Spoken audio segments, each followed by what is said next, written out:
One of the Chinese People's Liberation Army's high-flying WZ-7 Soaring Dragon reconnaissance drones flew a mission over the Sea of Japan today. This appears to be the first time the type, instantly recognizable thanks to its unique joined-wing design, has operated in this area. In addition, information about its route indicates it crossed over Russia or North Korea to get there and back. The Japanese Ministry of Defense MOD issued a brief press release about the WZ-7's flight earlier today.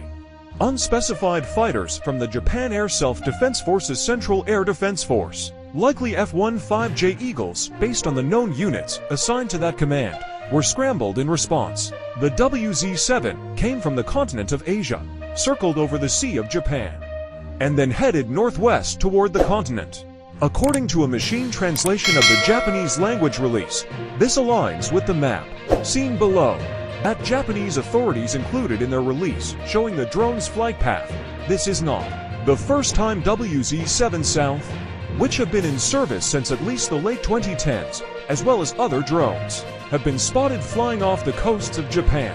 Separately, soaring dragons have also been active over and around the Taiwan Strait and overland along the Chinese border with India. However, today's flight does look to be the first time Japanese authorities have caught a WZ-7 over the Sea of Japan, a strategic body of water that lies between the country's home islands and mainland East Asia. Details about the jet-powered WZ-7, which the People's Liberation Army Air Force PLAAF and People's Liberation Army Navy plan both operate, are limited. Publicly available estimates say its range is around 4,350 miles and its service ceiling is upwards of 60,000 feet. Its endurance could be at least 10 hours, but how long it may actually be able to stay aloft could be significantly longer. The drone specifications may come up short of a true high-altitude, long-endurance hail drone design like the US or Q for Global Hawk, examples of which are now also in Japanese service. This would reflect the WZ-7's more regional focus, which fits with China's overall military focus, while the larger Divine Eagle could fill the higher-end segment of the hail category. The WZ-7 is also understood to be primarily intended for intelligence, surveillance, and reconnaissance ISR missions. However, the exact configuration of the drone sensor suite, which could be modular, interchangeable to some degree, is unknown. Close-up views of a WZ-7 on display at the 2020 Zhuhai Air Show clearly show a gondola-like fairing under the forward fuselage that could be big enough to hold multiple types of sensor systems, including radars and various kinds of imaging systems. There is also a dome underneath the rear of the fuselage that looks to be a line-of-sight data link antenna. A picture of another soaring dragon in 2021 indicated that it was assigned to a unit previously only known to fly specialized crewed electronic warfare aircraft. This might point to a configuration with an electronic intelligence, signals intelligence capability, as well as an electronic warfare one. What specific activity in the Sea of Japan might have prompted the WZ-7's flight today is unknown.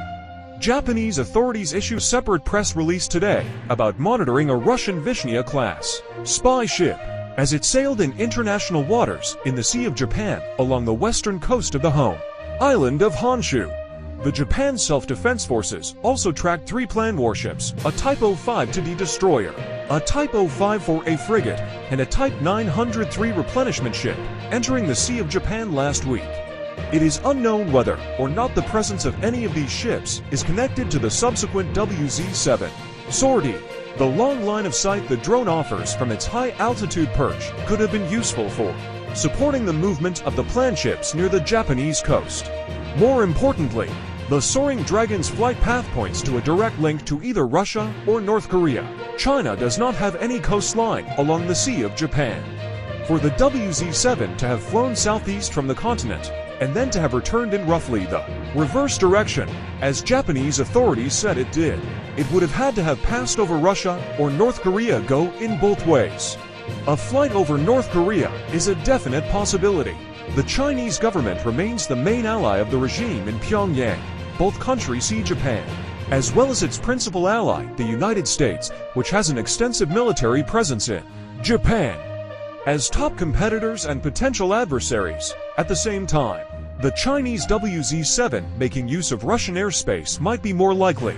Ties between Beijing and Moscow have strengthened significantly in recent years as the Kremlin has become more globally isolated since it launched its all-out invasion of Ukraine in 2022.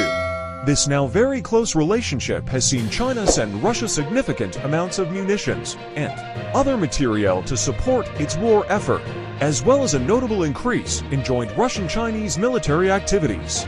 A prime example of this stepped-up military cooperation came in November 2022, when Russian Tu-95MS Bear and Chinese H-6K bombers conducted joint patrols, including over the Sea of Japan, and then flew to bases in the opposite country. Though Russian-Chinese joint bomber patrols had occurred before then, and since this was the first instance to involve reciprocal landings afterward, and is another example of Chinese aircraft utilizing Russian airspace. At this time, we just don't know for sure how the WZ-7 got to and from the Sea of Japan today. Regardless, Chinese drones making use of friendly airspace to get to and from an offshore operating area is a very interesting development. Making use of foreign airspace in its long-range drone and other air operations would give the PLA additional avenues to reach areas of interest, including ones like the Sea of Japan that would only be otherwise accessible via circuitous routes from the Chinese mainland. Shorter transit routes also mean more time on station once drones, as well as crewed aircraft, get to their designated operating areas. For instance, the rough distance from the WZ-7's main operating hub at Shuangliao Air Base in northeastern China to the middle of the Sea of Japan and back via international airspace is 2,700 miles. Flying a straight shot through North Korea and back instead cuts this distance roughly in half. The length of the route could be shortened even further by staging from other bases that are closer. The increasingly strategic Arctic region, where the Chinese government has stated ambitions of becoming a more significant actor, is another part of the world where this kind of access could be very valuable. In another example of growing military cooperation between Beijing and Moscow, a flotilla of 11 Chinese and Russian warships conducted a major show of force off the coast of Alaska last August. Fortunately, we haven't seen Chinese aircraft operate near our air defense identification zones yet. But I think that that's coming as early as this year. U.S. Air Force Gen. Gregory Gallot, head of U.S. Northern Command, NORTHCOM, and the U.S. Canadian North American Defense Command, NORAD, told members of the House Armed Services Committee at a hearing earlier this month. That shows an overall concern I have about the growing capability of China, not only with the aircraft, but also with ships and even submarines being able to range further from China and closer to our shores. With all this in mind, it will be very interesting to see whether or not Chinese drone flights over the Sea of Japan, conducted via either Russian or North Korean airspace, become more routine. Whether or not the PLA begins conducting other air operations making use of foreign air corridors remains to be seen, too. But whatever the case, today's WZ-7 flight looks to be an important development beyond just being the first apparent sighting of one of these drones over the Sea of Japan.